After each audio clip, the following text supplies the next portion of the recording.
You're about to listen to TADPOG. Tyler and Dave play old games. It's a comedy video game podcast. We would like to stress that the hosts are not experts and are really just very crass commentators. Seriously, this is an explicit podcast that happens to talk about video games sometimes. So please enjoy this pretty okay podcast with Tyler and Dave.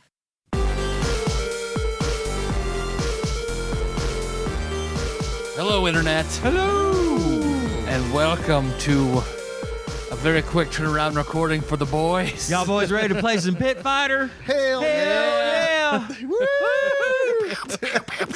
Oh, we need guns. We need guns to fire off. We do. All right, Trump. We do need guns for this, though. So Need a forklift and a pallet, man. prize money, pal. Prize money pallet. Is Trump a big gun? Is he a big gun guy? I don't know. Whatever gets him power. Republican is what I should have said. I assume he wasn't like against him or anything. It's whatever. It's whatever they tell him to be. Whatever they tell him to be. Because I know he was against the bump stocks, which was a not very Republican thing to do. GameStop. Yeah, also not very Absolutely opposed to GameStop. It's like one of his top campaign bullet points. Look, I don't agree with a lot of what he has to say, but I agree with him on the whole GameStop issue. It's really not necessary.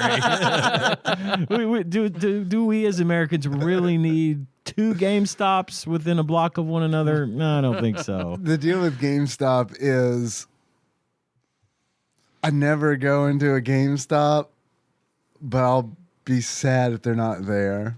Yeah, it's nice to have. It's like Toys R Us. I go in there and look for pops from time to time. Okay, good. They're sending us the shitty copies of games, the discs that are scratched.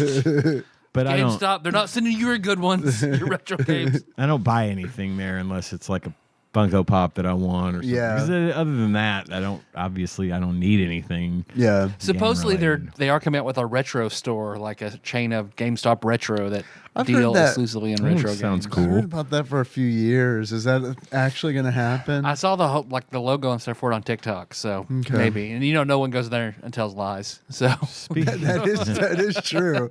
Speaking of retro game stores, have you seen the new one here? It's called Game Galaxy. Is it really? Yeah, which is I just kind of want to go in there and be like, bro, good and well that this is the name of a fucking place in Nashville. You know it multiple is. locations in Nashville. Yeah, they sell retro games and stuff. Are they related at all? Nah, I don't know. I kind of doubt it. Yeah. But I thought you should go there with a suit and a briefcase and be like, are you guys affiliated? No, with, I can't. LLC out of Nashville. No, I can be bought, but if my price isn't met, I am going to have to report this. Hey, that's interesting. That's legal blackmail. Yeah. Yeah, you're allowed to do that. I just thought maybe you had heard of it because they sell retro games there and stuff. No, I hadn't. Where are they?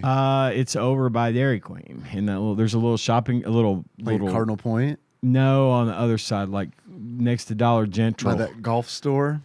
Yeah, it's a little up from that. Okay. It's a little shopping center where the fucking KFVS used to have an office in there. Yeah, I know.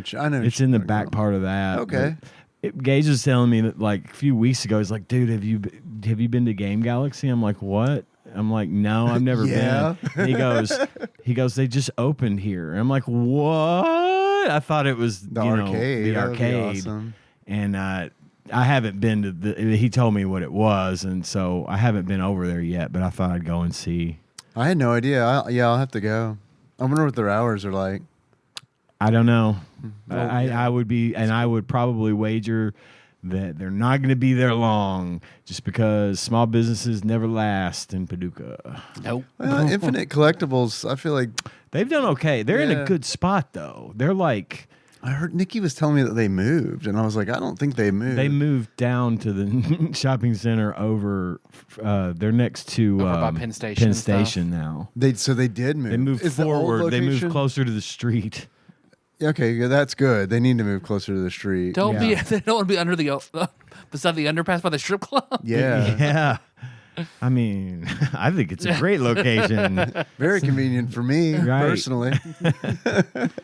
I may go. It's over by it's over near where I live, so I may go by there at some point. I always soon. go and check and see that Bayou Billy after I get titties in my face. It's just how you do it. That's Tuesday. Yeah. Titty Tuesday for a reason. Across from Baloo's, there's a storage place called Toy Storage. Yeah, with the, I know. with the I've seen font, it. and I think there's even like a used to- picture of Woody. Yeah. and everything. Like I've thought, like that one part of me, like Dude. if I just tweeted this and tagged Disney, what would That little place used to be in front of the dirt road over on 32nd Street. That women's clothing store. Oh yeah. That used to be there. There was a Chinese place. Y'all have lived here a while. You remember China Boy? No. All right, there was a restaurant on Sounds like a Broadway Nintendo called game. China Boy, Man, and I was best friends with like the The China kids Boy. with China Boy. with China Boy. I was China best Man. friends. Well, they were from Vietnam, so go figure. But anyway, I was they knew their audience. They It knew- was like Vietnam Boy wouldn't work nearly as Nah, well. that's not gonna work. At least not in the 80s and the 90s. But their parent, I was best friends with the kids whose parents owned China Boy. So we spent a lot of time down there. They're the ones that we used to do the bottle rocket wars with and stuff. And so, I lived on pressed chicken and fried rice Hell yeah. throughout Nice. the Hell high yeah. school. Hell Hell yeah. yeah. Because, we'd go over there with them and we'd be with like Quinn or something or Y or one of them. And we'd go in and Quinn would like go into the kitchen and just bark at orders at them. And then he'd come out with this bowl like, the size of a punch bowl full of pressed chicken and Wow. fried rice. Oh, and we'd fuck, just get man. plates and go sit in the living room at their house, which was next Shit. door, and eat just crazy. Where amount. was it? Man, I wish I grew up with China It's Boy. on Broadway. Okay. Wow. It was right near Paducah Tillman High School, like a block over from Paducah Tillman High School. Wow. Okay. And so anyway, It's like by Los at the time, or yeah, it was real close to that All right. area. Yeah, I didn't But know it was about just a this place. house that Okay. they had converted into a restaurant. It was there for years, but when the kids moved out after high school, they all went to college or whatever. And so they sold the restaurant and reopened over there by Dairy Queen in a place called Dragon House. Okay, I know Dragon House. And it's where like Pizza Inn and stuff in Right. that area. Yes. Right. Okay. Yeah. So Dragon House, they used the literal Mortal Kombat logo yeah. on the sign, and they were served with a cease and desist order by Midway Oh, I didn't know to that. take it down. That's And fucking it hilarious. wasn't what they were. That was there for years.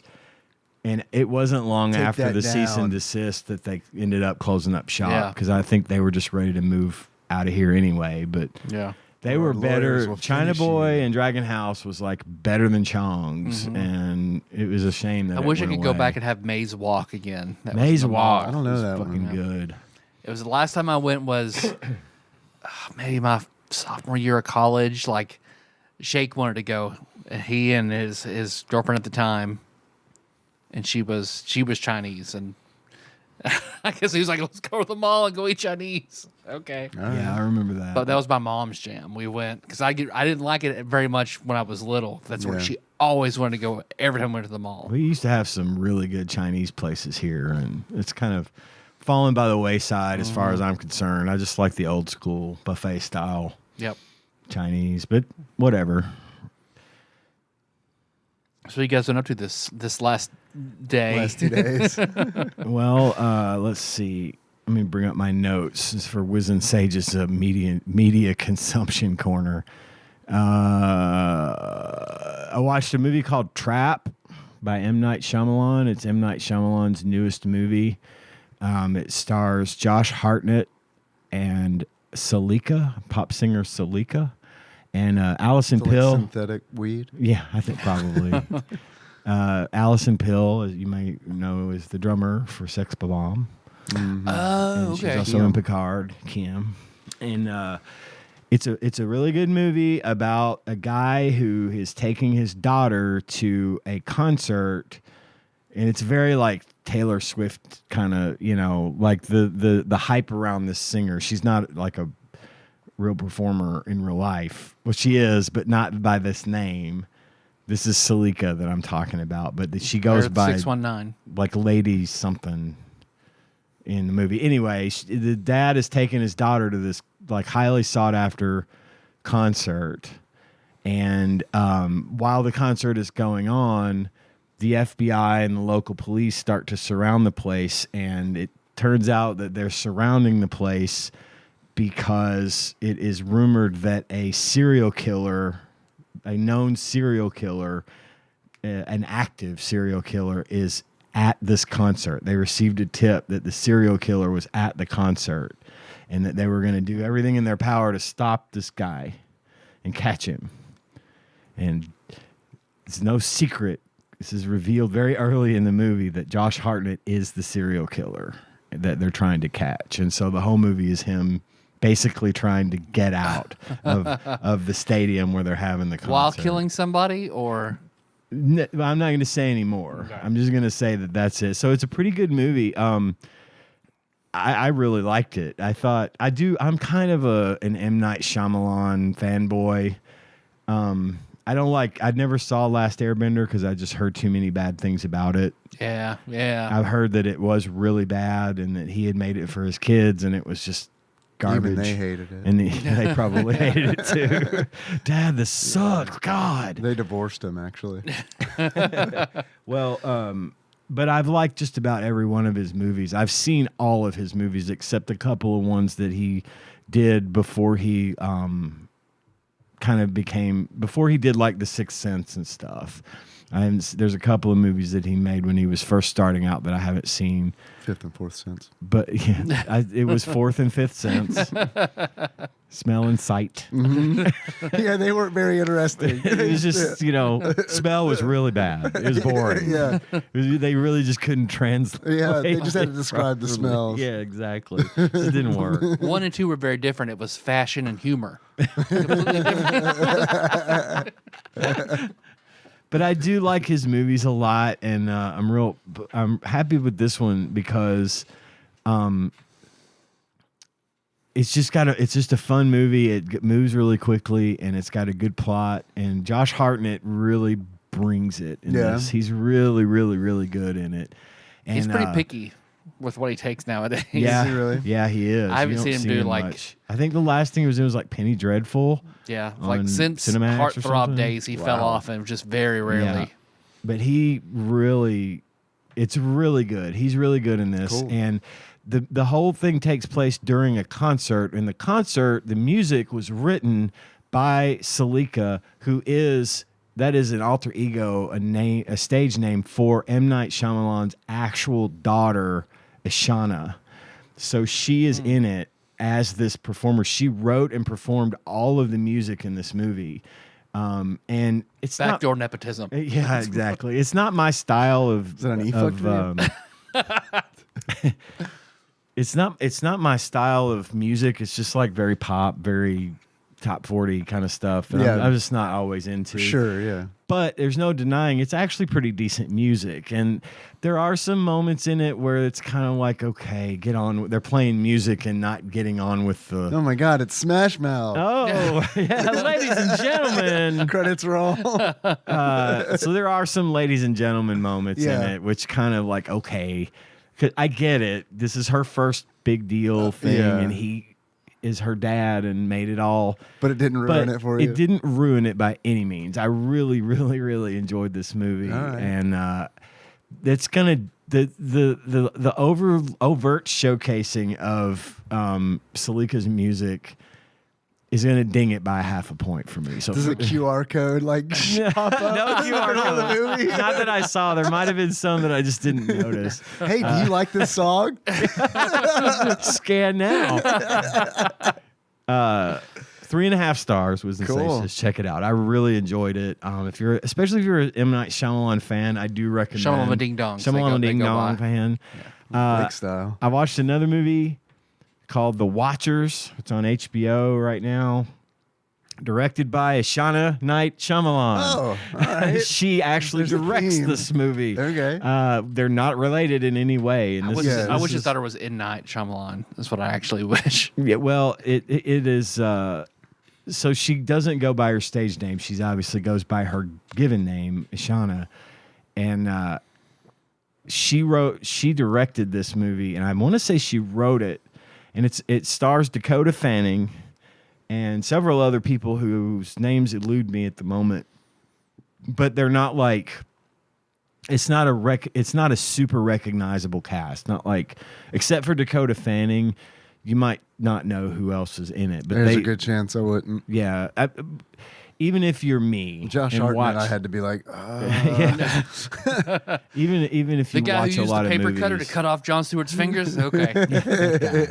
if you watch a lot of movies, I think they're great actors. They did a great job in this movie. I just don't know their names. Maybe I Yeah, just haven't sure. seen something they're in. I don't know. But anyway, what's it about?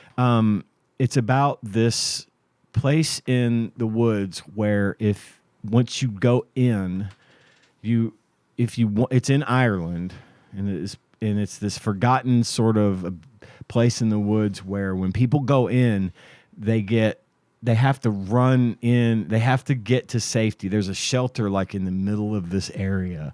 If they get to it, it's fine, but they can't get enough time to get out. Like you can't get out without getting caught by the Watchers and killed or dragged into their world or whatever. And it's a strange conceptual movie that I just never. It felt almost honestly like some of M. Night's earlier work. Had very creepy tones, very very entertaining story. It moves right along. It's quick. It's not boring. It's creepy. It's got some really creepy visuals in it, and I really enjoyed it. I thought Dakota Fanning fucking nailed it in this one. She has really come a long way. I mean, she's always been such a good actress, but when she was a kid, she was just being like that little kid actor that you know is good at it, but is also just acting like a little kid because that's what they are. She is really grown up and has really just did a great job in this movie. It was kind of a sleeper for me. I did not see it coming. Tanya had said she wanted to see it, and we sat down and watched it. And by the time it was over, I was just like, this was fucking good. So I definitely recommend it. This is a hard recommend at 4 stars for me. Was and say just check it out. What was that one called again? The Watchers. The Watchers. It's okay. currently streaming on Max and HBO. If you Okay. have access to those, it's probably also on your streaming platform of choice. That's good. But I do give it a high recommend because I had a lot of fun with it. But again, that style of movie is sort of right up my alley. So finally, as much bitching and complaining as I have done about George R.R. Martin in this since I've been on Did you this come show, around? I started listening to Game of Thrones again Oh, okay. on audiobook form. Yeah.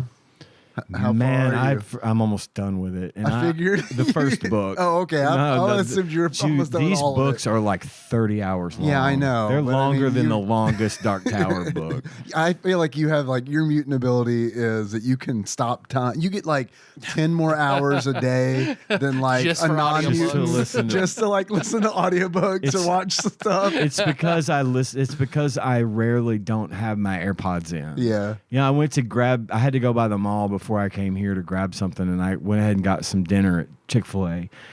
The whole time I'm there, I've just had my AirPods in. Sure, listening. yeah. You know, I've always got some media going because it makes the voices harder to hear. And but so I started listening to Game of Thrones on a goof. I was Okay. like, because I don't want to keep paying for Audible. Yeah, And sure. It's really expensive. It is Money very is fucking expensive. tight, as you well know. And I said, fuck this. I've got this whole bunch of books that I already listened to once, but very long ago. I'm just going to listen to them again. Man, I forgot how fucking good Game of Thrones is. The book Yep. is so... That motherfucker could write. Yep. Yeah, he It is knew how to tell a fucking story. unbelievably good. And I, having listened to the book and seen Game of Thrones on TV, and now I'm listening to the book again. I had to watch the show first just to be able to separate the characters in my head. Yeah. Then I enjoyed the books a lot more. I can see too. that because there are a lot of It's- characters. It's Yeah. hard to keep Yeah. up. It's And- hard to keep up. Man, the way that those books are written and the way that the story's chopped up makes it so much more interesting. I feel like if it wasn't written in that way, Yeah, the way it jumps around is to its Absolutely. benefit. It helps. yeah. It leaves you at a good spot. Picks up on the next. Oh yeah, I forgot.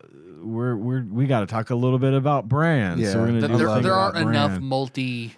multi-view books out Yeah. there, in my opinion. Yeah. Like, And I would love if Donut had chapters. You know. Oh, and- yeah. and I Carl, agree. Yeah, and I agree. Carl. I or Katya, or open it up and Right. see what's going on in other. And even the Dresden Files. The Dresden Files. There they're are two very books. linear. They're all Harry's point of view, except for the Gap books, which Yeah. then every other, like Murphy has chapters, Yeah.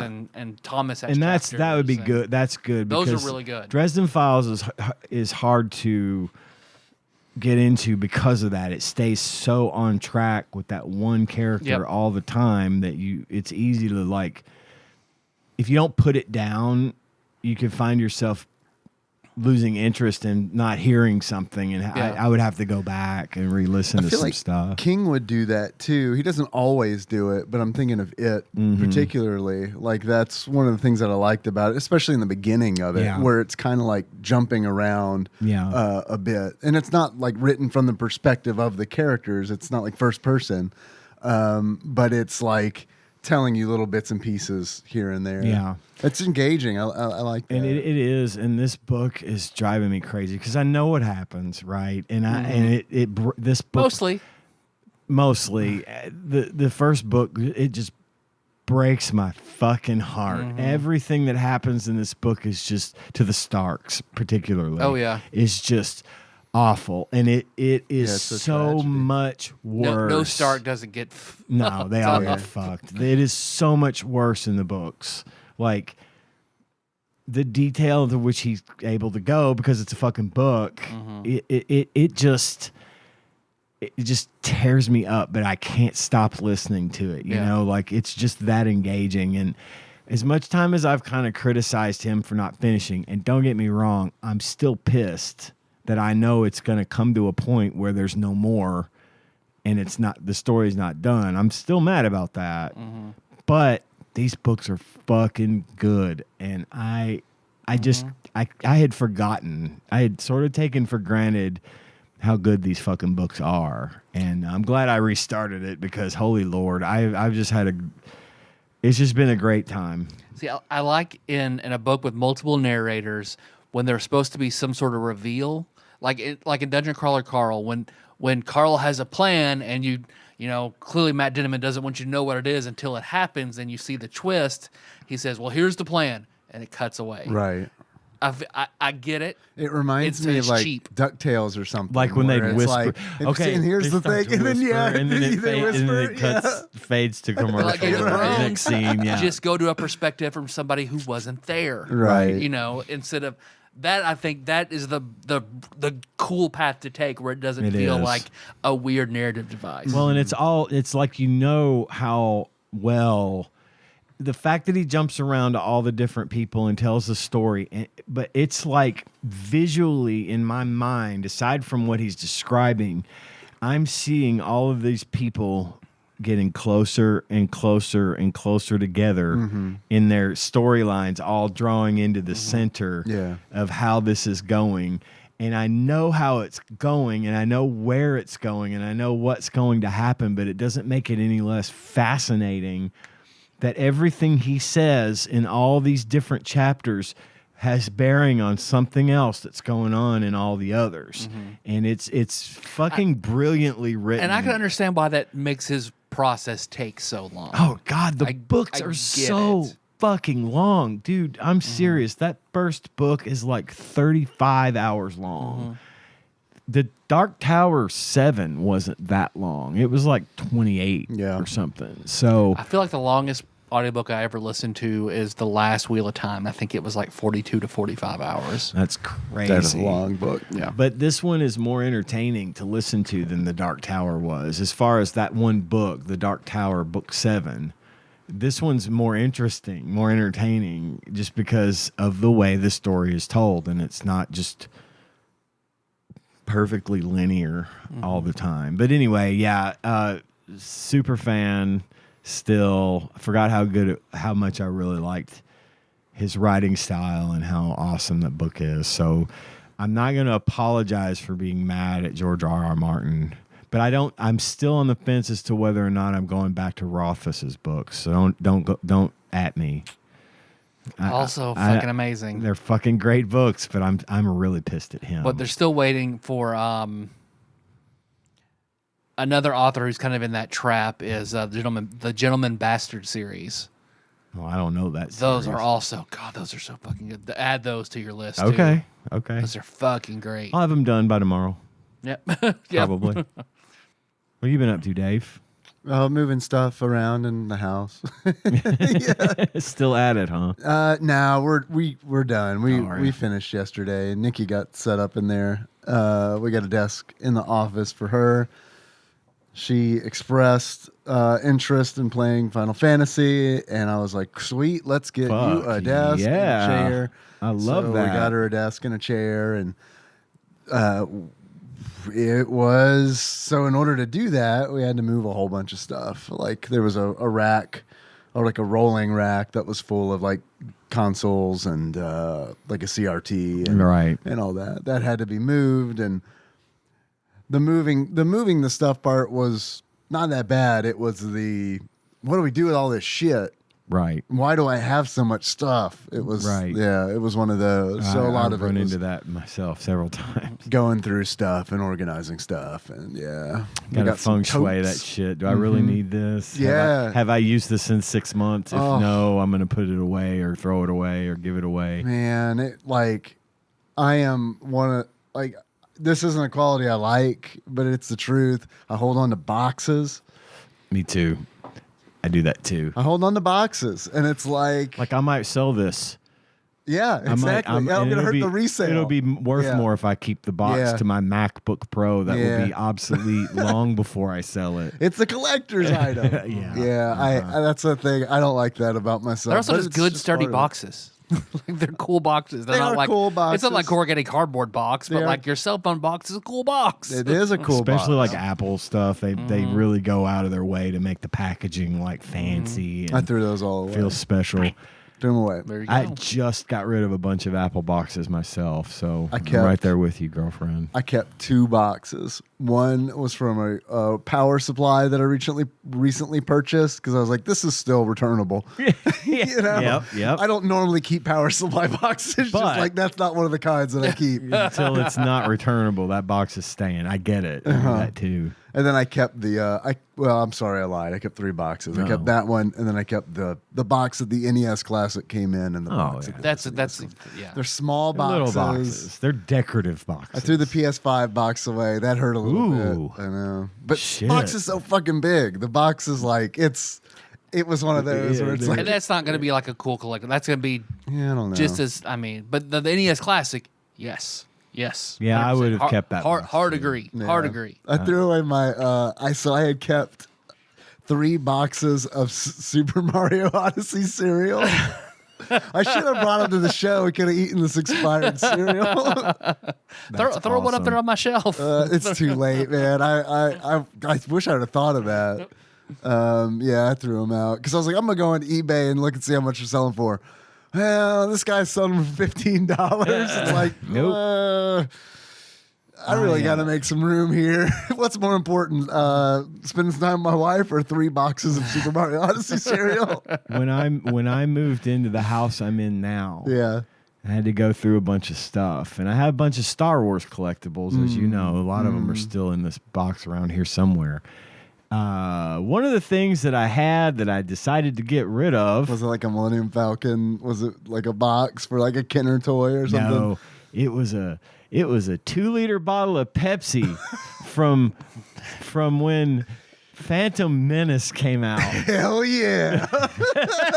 2001. It was. I am shocked that that fucking bottle of Pepsi never busted open. It got eaten by the Pepsi inside it. Yeah, it didn't. But Did it turn into a Pepsi Elemental after all of the years? I had a moment like, why in the fuck did I keep this? Is so bad. The fact that I kept it and never opened it.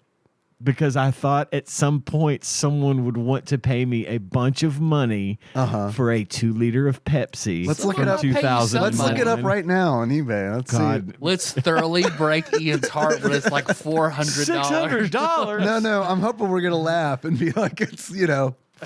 Made the right call. Yeah. If it's less than $20, no, I wouldn't. I wouldn't deal with it if it were Hey, less 20 than times your 100. investment. It's not bad. There's no way it's gonna be on eBay. I'm looking it up. Phantom Menace Pepsi is what I'm typing in. Man, you could have the It only was one or on you eBay. could- I think it was Phantom Menace when it was one of the prequels. I'm pretty sure it was Phantom Menace. They have a Star Wars Episode 1 Phantom Menace Pepsi store display shelf talker. Jar Jar. That's $7.99. Dollars? It's $7.99. Okay, so for bringing up the Pepsi that goes on it. Yeah, I'm feeling. Well, that's just the box. You could have the Pepsi to go in it. I feel like So you had the Pepsi. You could have bought it and sold them together for $600. Here's an empty Phantom Menace Pepsi Anakin Skywalker soda can for $12.99. It's empty. No Pepsi in it. No, then it's not worth $12.99, y'all. Why did Mountain Dew never do like a do or do not? There is no try. Like, Why not? God, that is a great idea. what the fuck, Mountain Dew, Mr. Dew? Mr. Dew, come on, get with the fucking program. I didn't find any on there. I don't know. I didn't do an in-depth search, but I'm not upset that I got rid of it. you'd have to lie like a motherfucker at the post office. Anything liquid or perishable? No. Anything Phantom Menace related in here? Don't shake that. But no, there's not anything Phantom Menace or Pepsi related in this box. You know, I thought Qui-Gon was a really interesting character. Yeah, quit shaking the box, man. Seriously. Weird that they just gave him Viking funeral. I didn't know they did that in Star Wars. There's a lot we didn't know about Star Wars before Phantom Menace came out now.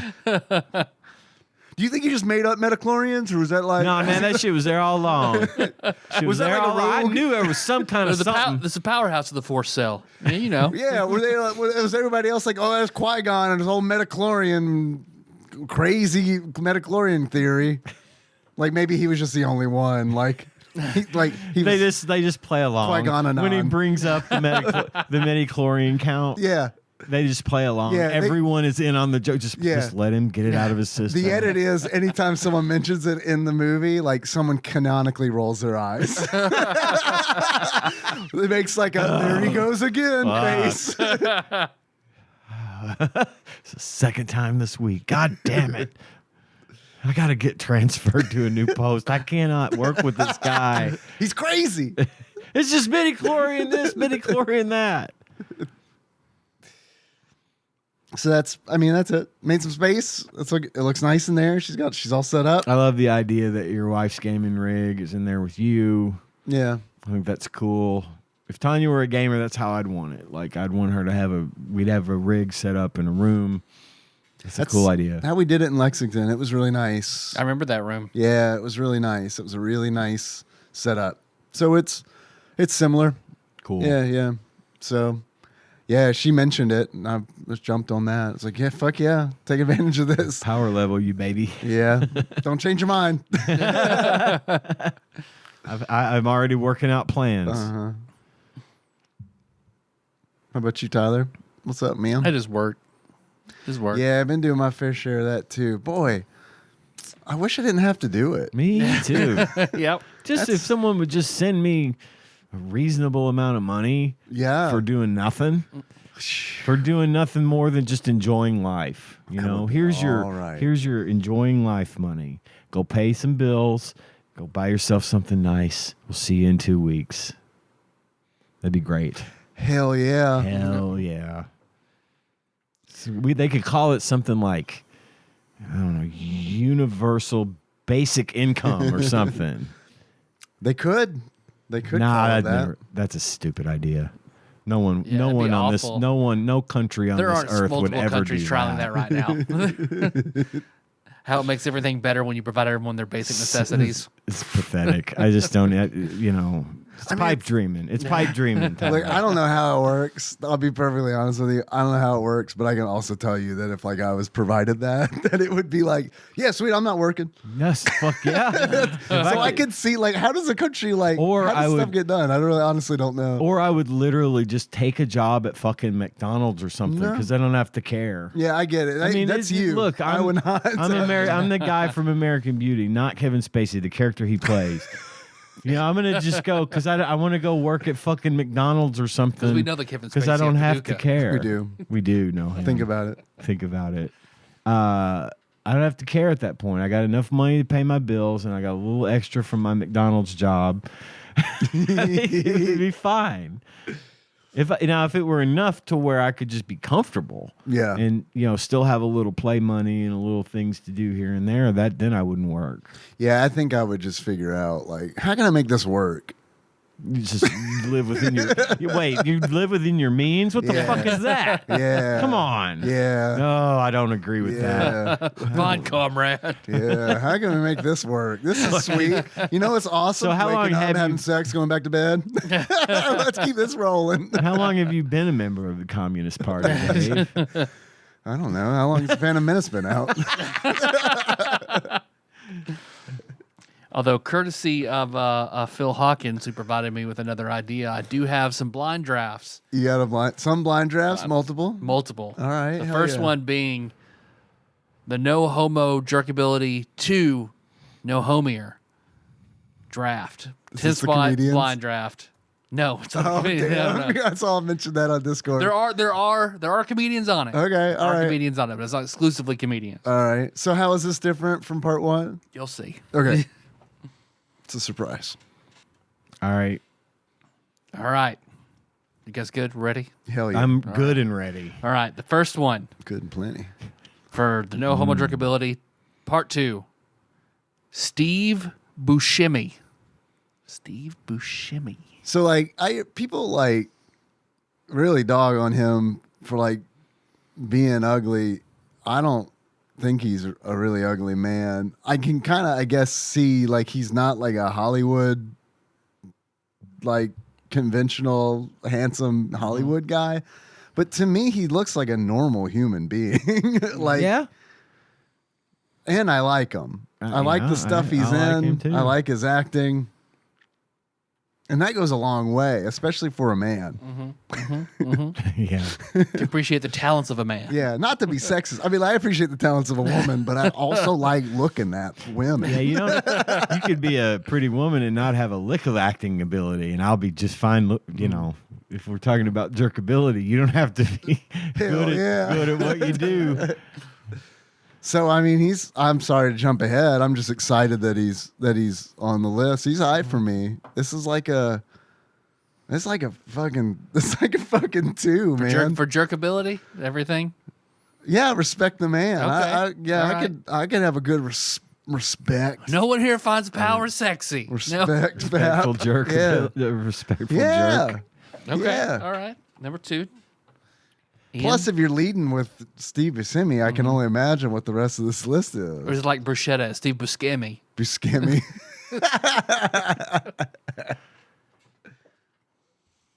I'm also very fond of Steve Buscemi. I love his work. I think he's a fine-looking dude. I think he's talented and all that. But I am going to hedge my bets a little, and I'm going to put him at 7. 7. Okay. No offense to Steve, but The next one, you could step out into the main area of the Holland deck and find a life-size cardboard cutout of one DeVito. Danny DeVito. Man, I guess it would be my number one spot. Like, well, Danny and that's the DeVito- thing is Danny DeVito would respect you for jerking it to him. Well, I would hope so. I wouldn't put those words in his mouth myself, but He No, I might be want to freaked meet out. Louis De Palma JOI from Danny DeVito. I'm gonna put him at 8. John Malkovich. See, now we're getting more into my territory. Mm-hmm. I like John Malkovich. I think he's a good-looking dude. Just watched the Transformers movie, the second Transformers movie, the Shia LaBeouf one, the second Shia LaBeouf Transformers movie, and John Malkovich is in it. And I like his style. I'm going to put him at 4. Dave, the Malkovich. I guess like a 7. Yeah. I mean, he's all right. I don't. Yeah, he's all right. He's all right. Next, I know it's a favorite of yours, Dave. Clint Howard. Clint's got a Brother. lot of looks. Clint's been in a lot of stuff. Mm-hmm. I think I'll put Clint Howard at 6. 6. Yeah, I guess that's a 9 for me. Gilbert Gottfried.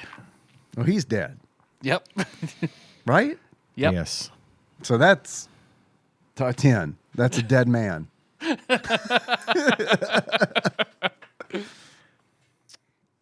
I think Gilbert's going to be my 5. 5. Danny Trejo. That's up there. Danny's a good-looking dude. Machete. Danny Machete. with the smooth face filter looks like Ben Stiller. It's really weird. It does look a little like Ben Stiller. I haven't seen that. I gotta check that out. Isn't there a movie where Ben Stiller plays like a Mexican dude? Like, oh, it's like Ron Burgundy or something. He's like, Oh, he's one of these. One of the- He's from one the of the El rival Telemundo newscasters, Yeah. the rival newscaster war. I think Danny belongs at number 3 for me.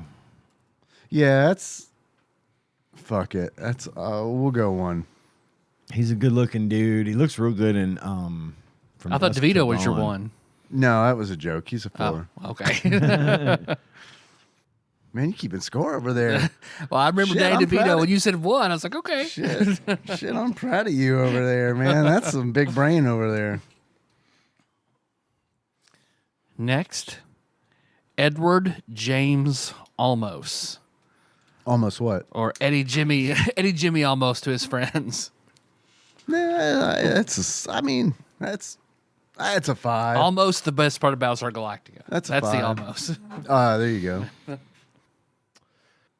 Ian for the Eddie Jimmy. I think Eddie Jimmy's going at 9, but only because all my middle slots are taken. I'd put him higher on the list if I could. Mm-hmm. But I like him a lot. I want him in a Final Fantasy game, just in it, just him, not voicing a character. It's just him. He's in the game. That's what I want. I think that'd be hilarious. Just in the opera house. Yeah, Just- and I Eddie. think he'd be great too. Eddie, Jimmy, almost. It's in the game. Next, Louise Guzman. Okay, The celebrity graduate of the community college and community. yep. We'll go 6 for me. I think I'm going to put him as my 10. Probably I'm going to regret that, but 10 for him. I'm saving my top spots. It's probably not a good idea, but here we are. And next, I mentioned him during Batman Returns, Vincent Schiavelli. Mm-hmm. He was the one Organ in grinder. Ghost who taught the organ grinder. Oh, yeah, He yeah, taught yeah. Patrick Swayze how to touch things in Ghost. He was a dick in Ghost at first. I've never seen it. What's he teach him how to touch? Like Things. breasts? I mean, yes, When you- eventually. Our When you're on that breasts, wheel, things. Yes, it's just things. It teaches him how to not pass through objects when he. that seems like valuable or dangerous information to give a ghost. A little bit of both in the movie Ghost. Is he a starring ghost Patrick himself? Swayze and Demi Moore. I really don't want to tell you the plot But Well, you should watch it. one of them's a ghost. Whoopi Goldberg's in it. Shit. That's what As a that's ghost? what she won her No, as a Oscar ghost. for in her Did she EGOT. really? Yep. Wow. Best supporting actress. Damn. I find that movie to be cringe as fuck right now, but I don't deny that it is actually a pretty good movie. It's just got some really cringy moments. Yeah. Yeah. Well, shit. Now But I it's have to a watch it. it's a love story. I mean, it is what it is. Yeah. It's a pretty good movie. Well, I've You heard like a lot of Patrick Swayze? Eh. You like Demi Moore? I don't dislike either of these people. I mean, I like Roadhouse, This is not at all very like similar. Roadhouse. but I like Roadhouse. That's what I'm saying. It's Roadhouse with more pottery. I like pottery.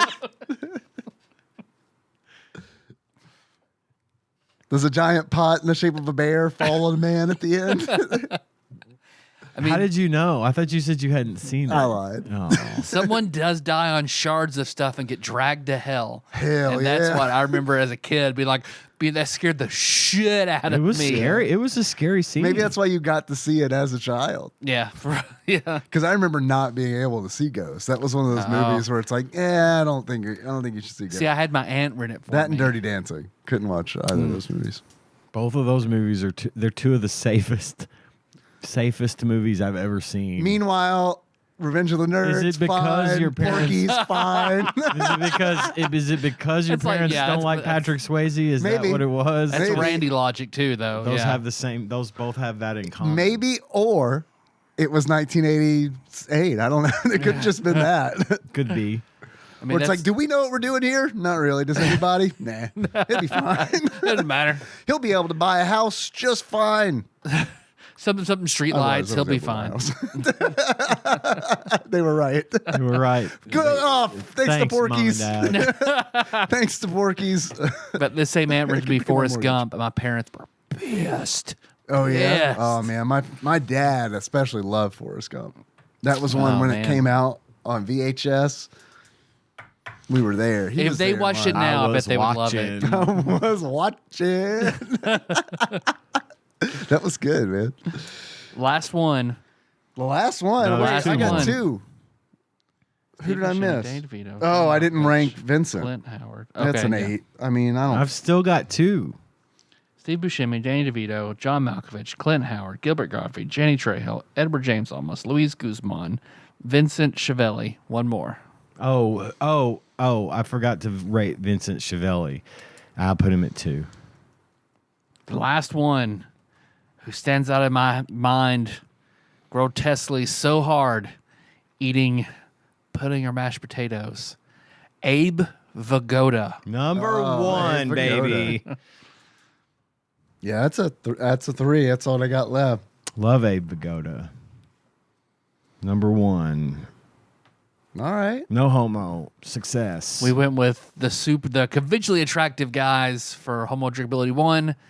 And I saw Phil talking, you doing Tiny Tim? He named a bunch of like not very attractive people. So I was like, okay, we'll do the inverse. I don't know, man. I feel like most of the guys on this list, like compared to the conventionally attractive Hollywood guys, sure, A lot more talented. but like compared to like, yeah, these are character actors, you know, for the most part, or comedians. But I feel like, I don't know, they just kind of look like They're dudes. normal Just people. normal They're dudes. Yep. Attainable. So I did do a follow-up to our 90s Nick at Night with a TV Land 10-spot blind draft, if Ugh. you're interested. Yeah, let's do it. I didn't watch a lot of TV Land, but I might be familiar with these shows. I bet you will for the Even most if part. I'm not, it's fine. Ian, you ready? I'm ready. All right, number 1. Just barely missed my cutoff for the 90s Nick at Night. Green Acres. Green Acres is a place for me. Ding, ding, ding. Farm Living is a life for me. land spreading out so far and wide. Forget Manhattan, just give me that countryside. Dun, dun, dun, Dun, dun. Love That was on You Nick at are Night, my man. wife. Goodbye, Goodbye, City life. Oh, hell yeah. I watched a lot of Green Acres. Me too. This is Green Acres is going to be my baseline, number 5. I feel because that. I feel this draft going some places where I'm going to need to leave some spots open at the top. So Green Acres is number 5. I'm going to move. Yeah. See, the thing is, it's like, I don't know how many of these shows I'm going to be super familiar with. And like, while I agree with you, I feel like a 5 is a perfect spot for Green Acres. Agreed, It's yeah. a good baseline. I watched the shit out of it, but not one of.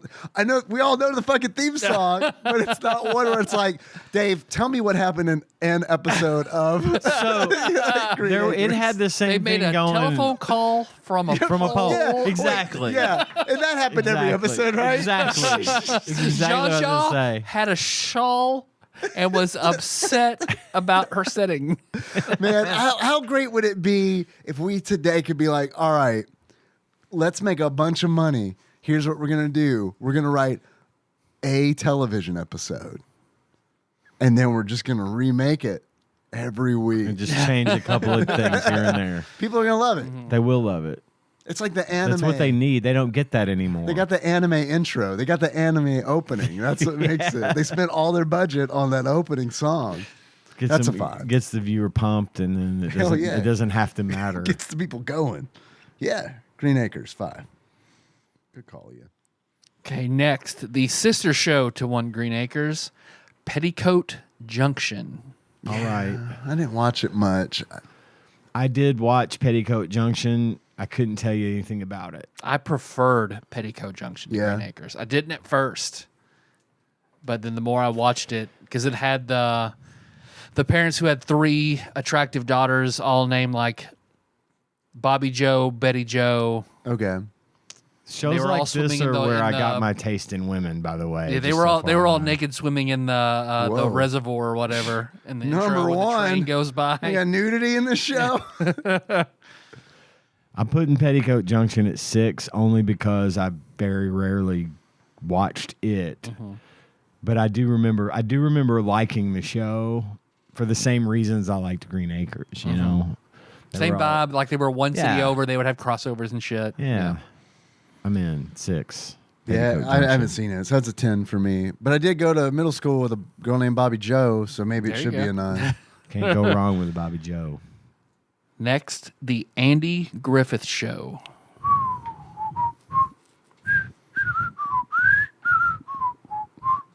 I'm never gonna try that.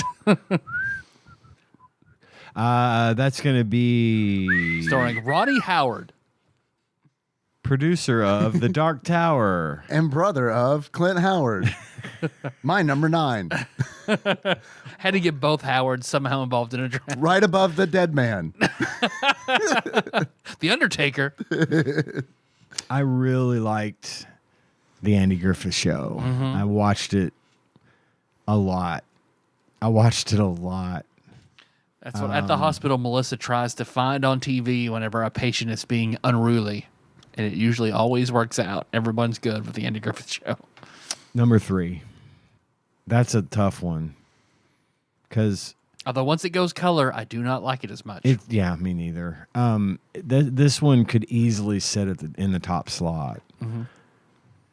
I'm not really great with commitment, though. I'd rather just deal with bad choices after the fact.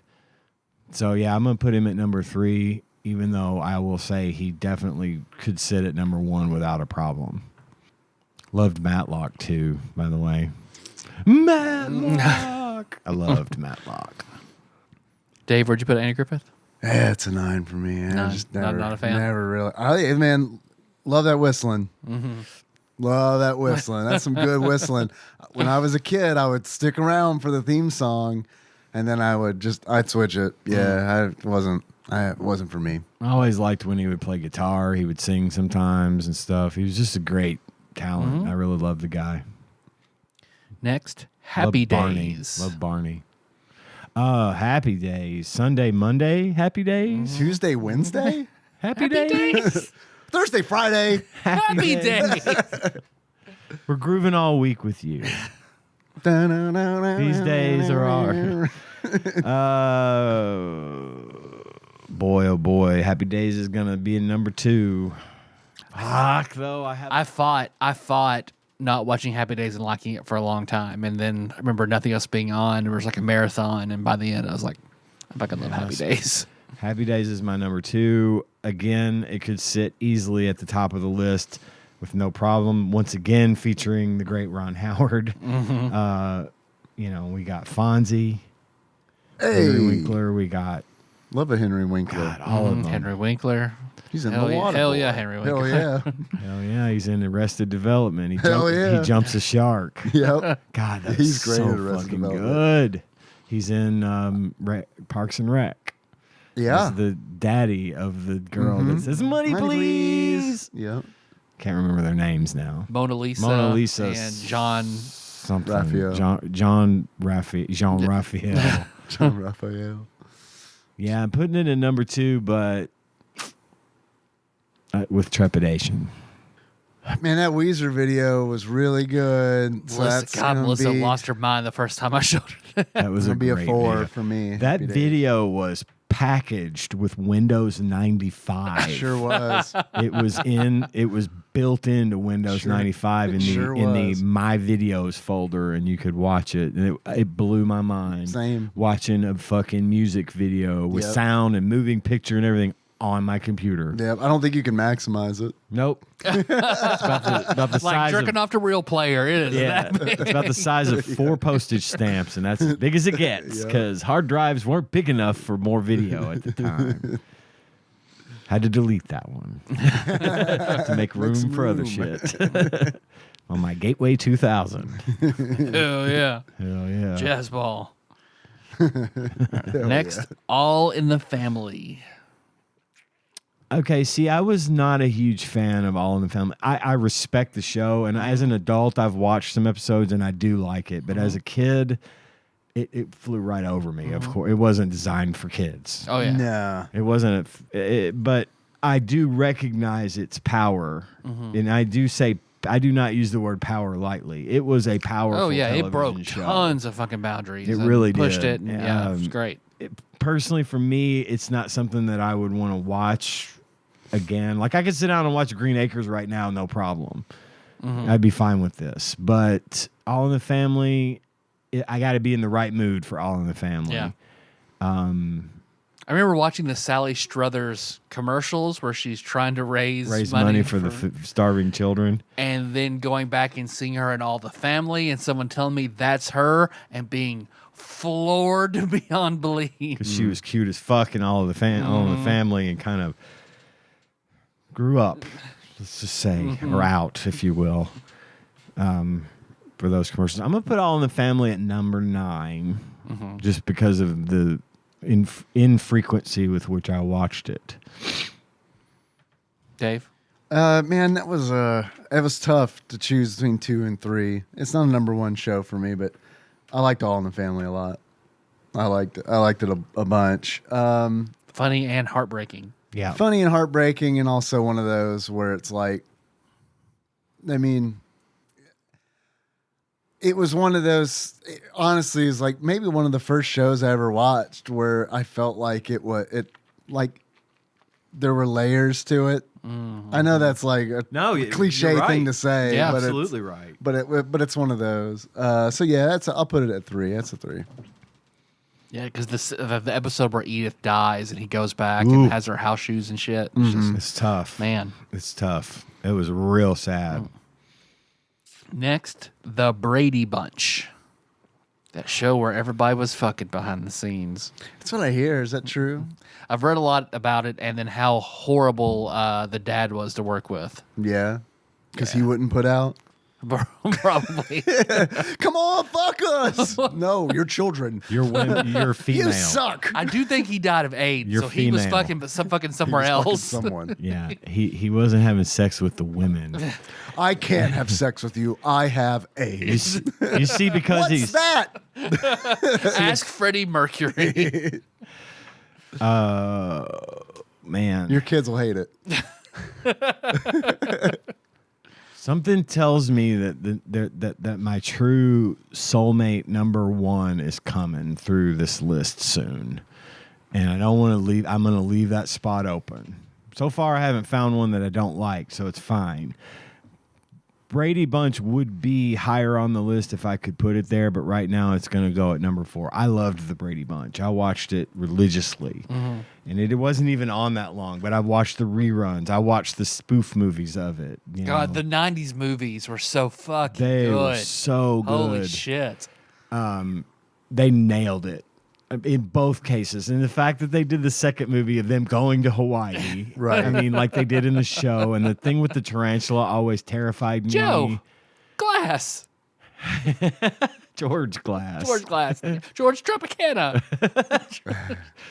Number 4 for me. I loved that show. I had a huge crush on Jan and Marsha. Dave? It's a 6. It's not a number 1 or 2 for me, and the next spot I got is 6. Three's Company. Hell yes. Hell yes, 1. Yeah. Yeah, I don't know if another one, because so far I've been kind of like, I like All in the Family. Three's Company is the one where it's like, man, I'll watch the shit out of Three's Company. John Ritter, underappreciated fucking genius. In no way, no, mean, no way was he underappreciated. He was absolutely phenomenal. And when he died, the fucking world broke for a minute. I mean, everyone knew what his deal was. He was such a good actor. Loved him as Zach Braff's dad in Scrubs. I thought when he first showed up, I was like, "Fuck, god damn it, they nailed that! They nailed that fucking casting. It's JD's dad. That's perfect." Yeah, bringing the bicycle pieces and shit. Yep. Yeah. What is the name of the movie where he got pulled into the TV? Oh, It was on one of my Tuned lists. In. Yep. Right? I loved it. Yeah. I loved that movie. Yeah. Loved him in it. Yeah, I watched Him the in shit out of between those the zombie Wayne and Garth and shit. guys. Yeah. Stay tuned. Stay Stay tuned. tuned. That's Thank it. you. That's it. Yeah.